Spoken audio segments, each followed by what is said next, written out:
No matter where you go, remember the road that will lead you home.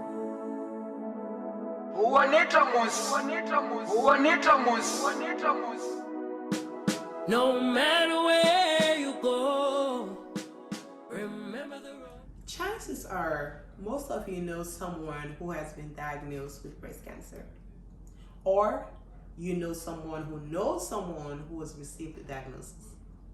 You've seen people run for the cure, you know the pink ribbons involved, but how much do you actually know about the cancer itself and who it's most likely to affect? Before I go any further, please hit the red subscribe button so you'll be the first person to know when I upload something new. Where you go, remember the road that will lead you home. Welcome to another edition of Let's Get Real with Haja. Joining us today with some really important insight is a humanitarian, the creator of Siata Think Pink annual breast cancer work, a trained conflict practitioner, fashion stylist and content creator of CC Style Me, and a lover of food and travel, Miss Siata Swarray. Oh, hi. Welcome to Let's Get Real with Haja, Siata. It's great to have you. Thank you. So, please tell us a little bit about yourself. So basically, what you introduced me, how you introduced me is basically what I would say that I am. I'm definitely a humanitarian. I enjoy helping people. You know, my walk right now that I've been doing for a few years. I'll rise like the day. I'll rise up. I'll rise unafraid. I'll rise up. And I do it 1,000. I'm really enjoying that. The creation of all of that I'm enjoying.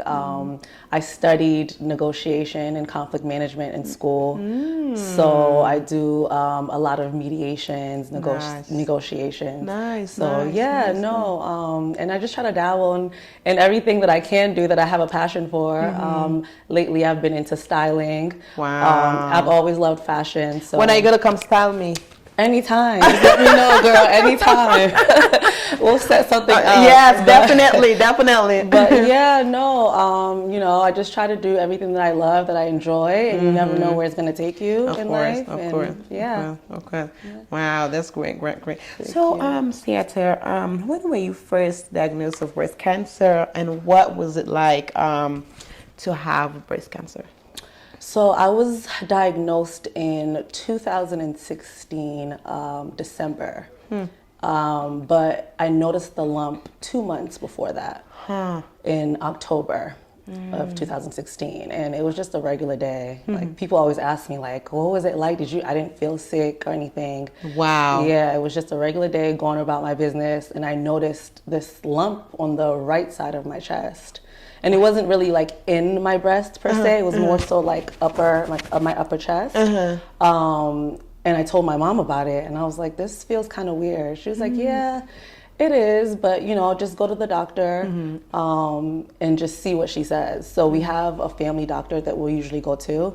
And it's just so crazy how life works, because at that time I didn't even have insurance. I had just filed, you know, enrolled in insurance, but that time period, the insurance hasn't kicked in yet. Exactly. So I went to a family doctor anyway, and she was like, yeah, it looks kind of weird, but you're still too young to get a mammogram, because really according to how they do it here, it's 40 years before you can get a mammogram. So she's like, what we usually tell our younger patients is to just go and get an ultrasound done. At the time, how old were you, if you don't mind At the time, sharing? I was 29. I was 29, yeah. My 30th birthday was just 3 months away from that, yeah. So I went, did the sonogram, and they, you know, there was like a dark spot in the sonogram. So then they went ahead, they were like, well, let's do a biopsy. They did the biopsy, waited a few days. I was actually supposed to go to Sierra Leone. It just dampens everything. Exactly, Oh my for God. Christmas. Yes, I was really ready, excited to go on the trip. And then just a few days before that, I got the call and saying, yes, your results came back and it's breast cancer. And as you probably can imagine, like, I was devastated, but also numb, because it's like, wait, what did I just hear, you know? Oh my goodness. Yeah, so it was crazy. I immediately called my dad and just told him, because they knew that the results that was coming. that was gonna be my next question. Like, Yeah. how did you break the news to their family, and how did they react? Yeah, no. So because they already knew, I had already told them prior that this was what I noticed on me. So they were just waiting. Everybody was just waiting. So I called him, and he was at work. It was the middle of the day. He said he was in a cab, actually, and he just was like, I guess his tone in the cab driver's like, don't even worry about paying for the cab. Just, you know, go handle what you need to handle. So he left immediately, went to get my mom from work. And my mom was like, as soon as I saw him, I just knew. Like, you just know. Yeah. So they came home. And as soon as I saw them, I just busted out crying. I was just in tears because I was fine up until then. Right. You know, so they come in looking all like, and I'm just like, oh my gosh. So then we went back to the family doctor just to have them read the biopsy results, you know. And then they gave us all these lists of hospitals that I can go to get treatment. So then the search just continued from there, and it was Christmas time, and a lot of things, you know, slowed down during Christmas. Yeah, so Christmas season. it was really difficult. But I just had to make it, you know, act quickly, because I was like, I don't know what's going on with me. Yeah. So then we ended up finding Johns Hopkins, through a family friend who just told us about Hopkins. So from then on, I really met some really nice people along the way who helped me with secondary insurance. And then by that time, January, my insurance had rolled. Exactly. So it all worked out, thankfully. As much as I could really have imagined a situation like that. Right, you know, right. So what sorts of treatment did you receive? So I received Taxol. What's Taxol, so it's chemotherapy. Okay. So it's just the type of medicine that they use in the chemotherapy. So it's Taxol, and they call it AC, the Red Devil is what they call it, because that's the one that's really strong. Is that the one that like takes your hair?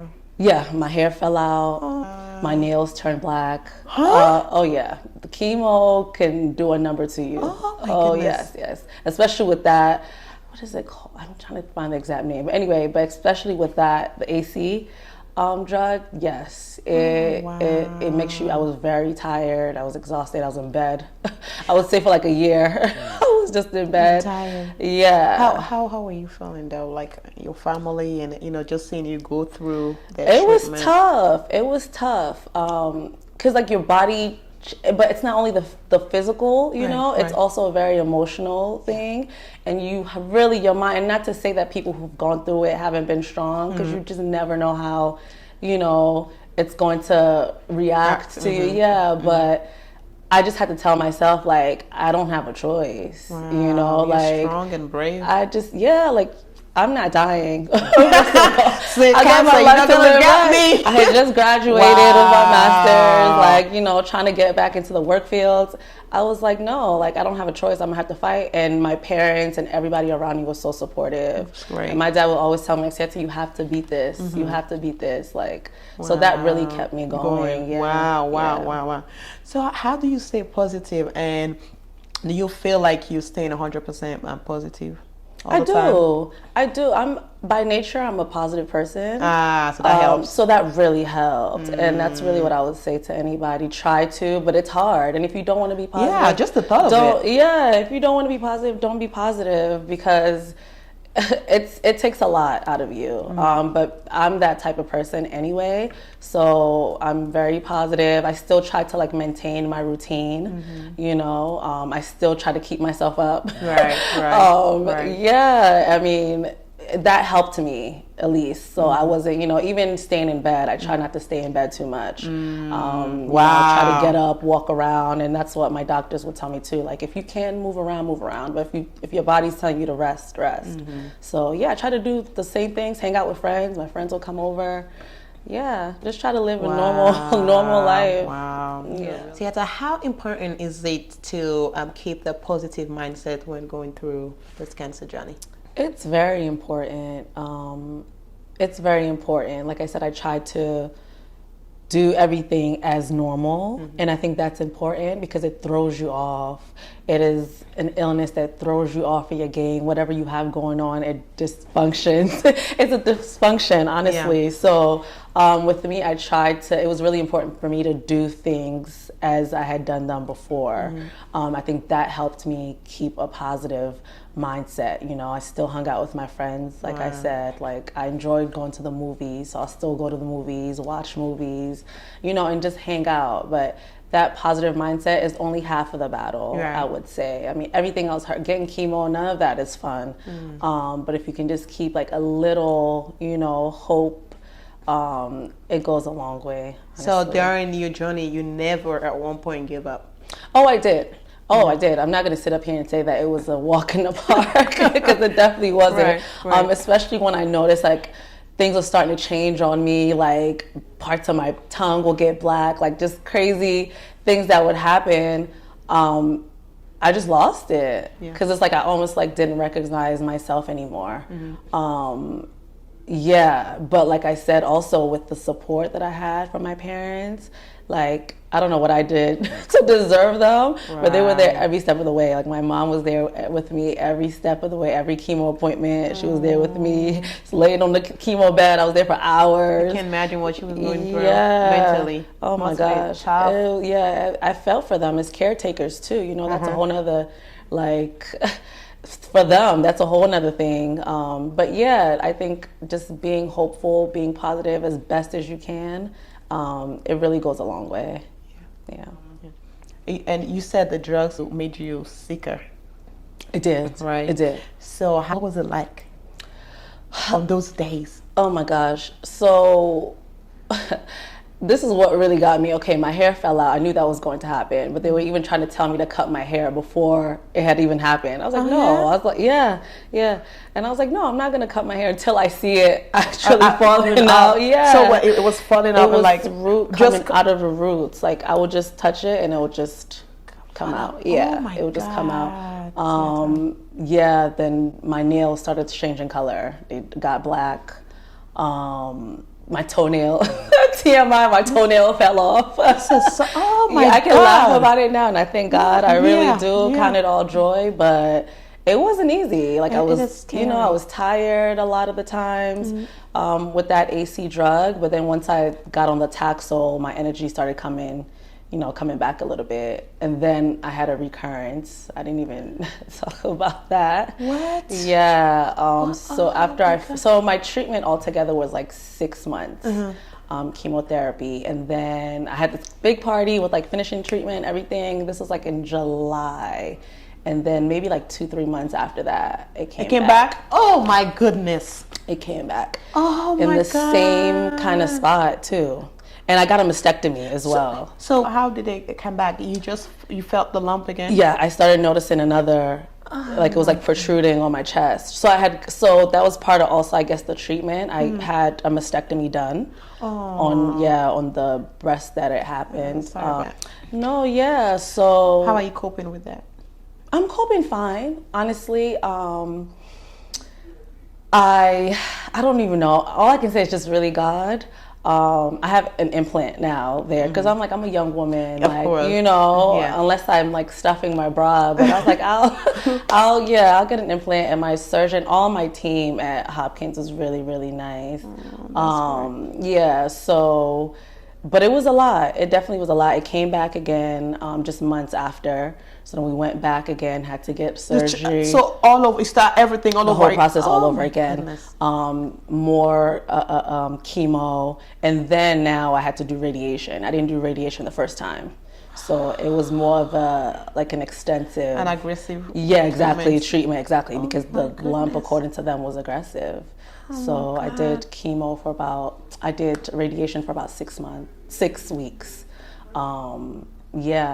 So you can imagine, like I've been through it. With You have, and just seeing yeah. you here, look how strong you look. Thank you. Oh Thank my you. God, your history, your past doesn't define you. No. Everything that you've been through, It doesn't. you know, someone can ever look at you, you know, firsthand and say, Exactly. "Oh, she's been through all of that." You Yeah, know, but I mean, you're such a positive light. Thank you so Oh my much. God. I try to be. Thank you. This is tough. Yeah, it was tough. It was tough. I was devastated. I was like, "Are you serious? It's back again?" Just 3 months after. Yeah, even the doctors were shocked. They're like, I mean, we thought maybe, you know, 10 years, 20 years from now, but for it to come back as soon as it did. And they didn't know why that happened. No. I mean, there's always, especially because I got a mastectomy, which was like a hard decision for me. Like, am I just going to do a lumpectomy where you just take out that area? You're right. Or are you going to do the whole thing? So what drove you to make that decision? Because based on the nature of the lump, was one. And also I was thinking, even though the doctor did tell me explicitly, just because you do a mastectomy doesn't mean that it won't come back, you know, but the chances of it coming back are slim. So I went with that. I was like, whatever, if it's gonna save my life, take it. Exactly. Yeah, exactly. But it came back. Yeah. Siata, I know going through that chemo was very painful. I can't even begin to imagine what it was like. But if you have to compare it with something, what would that be? That's a tough question. I can only say the mental for me, because you know everyone's answer will be different. For me, it was really a mental thing. Because I've gone through things that were difficult in my 30 almost 35 years of living in this earth. I've been through some things, and it was just different. I think first of all, it's like, is this happening to me? Like, why me? And I tried not to question that because everybody's journey is different. I really tried not to ask God, why me? But it was just a mental thing, and like how scary it is. It's fearful. Oh my God, like, am I gonna die? Like, I just remember when they told me that, I was like, no, this can't be. Like, am I gonna? So it's just a different feeling. I think it's difficult to try to compare it to anything, but it's just a different feeling. It's scary. It's fearful. Yeah. Honestly, that's really what I would say. Yeah. Oh my God. Right now, are you cancer free? Right now, I am. Thank you, Lord. I'm cancer free. Yes, I'm in remission. Thank God. Yeah. Side to side. Oh, okay, this way. Okay. And hopefully it doesn't come back. And we pray to God. We're gonna pray. Send it back to sender. Right. I know. Right back. Is there anyone in the family that's had cancer before? Or? So on my dad's side, his sister actually had, and she lived in Sierra Leone. But when she found hers, it was too late. Yeah, it was in the far stages, so she ended up passing away from it. And then on my mom's side, her aunt, so which will be my great aunt, yeah, she did, but she didn't have to go through chemo or anything like that. She just took, medication for it, and she's still fine. She's still fine. Yeah, wow. She's fine, alive, kicking today. Wow. So, oh my God. Yeah. That's how your story. So. Thank you. I know. That's the world. I don't even know. I always say it's God because it's not really by me. Yeah. He gave me, because even to sit here and talk about it in the way, the courage, it's only Him. It really was not by my own doing, honestly. Wow. Yeah. So, what is one thing you wish others know of breast cancer? It's interesting that you asked that question too. Whether or not there are family members who have had it, because it's not, I think some people probably think that it's just hereditary, and it's not, because I did the BRCA testing, the gene testing, and it's not hereditary. It wasn't, So that really tells you. Yeah, it tells you, like, if it's in, your genes and the family, and it wasn't, so I want people to realize that, it could happen to anybody. It doesn't pick a gender, color, nothing like that. But I want people to know that, and I also want people to advocate for themselves, to really check themselves Anything that feels different, go and get checked, because I could have very just been important. Yeah, I could have just been walking around like, oh, it's just nothing, it'll go away. Yeah. But I was like, nah, like you have to know your body, you know. I was like, no, this doesn't. This And feels especially weird. as young as you were, when you're young, like you don't care about that. Yeah, you're not. No, you're not. You're like, I'm living my life. Where the party at? Exactly. No. I'm like, I really try to be in tune with my body, and I was like, something different. feels, something's off. So that's really one thing, and advocate for yourself. Like, even if you have family members or, mom and aunt who've had breast cancer before, tell your doctors that you want to get screened early. Yeah, that's true. And not wait till you're 40. Yeah. So that's really what I would tell people. Just some of the things I'll tell people. Yeah. And that works because you're a living testimony. Amen. You're here with us. Amen. So, how do you feel today? I feel great. No, I feel really good, and I'm really thankful. With everything that With everything that I've been through, I'm really thankful. I'm really thankful to God for giving me the type of spirit, this upbeat, energetic spirit, this positive spirit that I have. It's like I say, it's only Him really that's gotten me through. So I'm doing well today. I'm doing well. Still doing the things that I love to do, that I enjoy to do, and I pray that I continue to just stay the course and eat healthy, try to exercise. Right. Yeah. You do it all. I try to exercise in part, but I try. So, Siata, I know you have their Siata Think Pink. Yes, I work. Think Pink. Yes. So can you please tell us about that cancer work and how can we support you? Sure. So I do a breast cancer walk every year. It's called Siata Think Pink. It's just something that I created for my 30th birthday, because I was going through treatment on my 30th birthday, but I still want to celebrate it. I still want to celebrate with my friends and my family. So I just did this thing, like I created an event on Eventbrite. We went to the park. So I just had everybody come to the park. We had food made for people. And then I set up like a fundraiser where people, if they choose to donate, and I was going to give that money to Johns Hopkins, to their breast center, and for like programs and things like that for breast cancer. Yeah, so that's what I did, and I raised even more than I thought that I would. Wow! Congratulations! Thank you. So all the proceeds went towards Johns Hopkins, and because just for the treatment, that they gave me. So. And it can be expensive. Exactly, very expensive.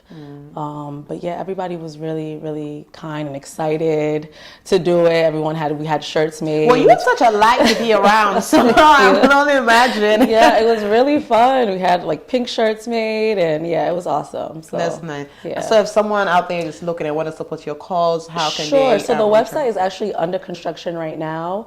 But I will give Haja the information on where you can donate and on where my next walk is going to be. It may not be a walk this time. I'm thinking of other things to do this. Exciting! Yes. I can't wait. Siata, what's your Instagram? So I'll give you your my IG page. Yes, I'll give you my Think Pink page. It's Siata's Think Pink. And I also have a styling page that I just recently started. This is a passion of mine. It's been a passion of mine forever, fashion and styling people, and just really expressing yourself through clothing. So my page on Instagram is ccsi.styledme. And my personal page is just my name, Siata. So as you've heard from Siata, she's involved in so many things, and I can see where that positive mindset comes from. So please, guys, support her. Check out her page, follow her, take the work with her. Let's support her cause, and let's build ourselves together. So if anyone takes anything from this segment, is to check yourself and make sure you go in for the appointment when you're supposed to go in. Remember, a stitch in time saves 9. Thank you, Siata. Thank you for having me. Thank you for having me. You're broken down and tired of living life on the merry-go-round, and you can't find a fighter, but I see it in you, so we gon' walk it out. Move mountains, we gon' walk it out and move. parenting is a process that prepares your child for independence. But as we all are aware, there is no one-size-fits-all approach. You're broken down and tired.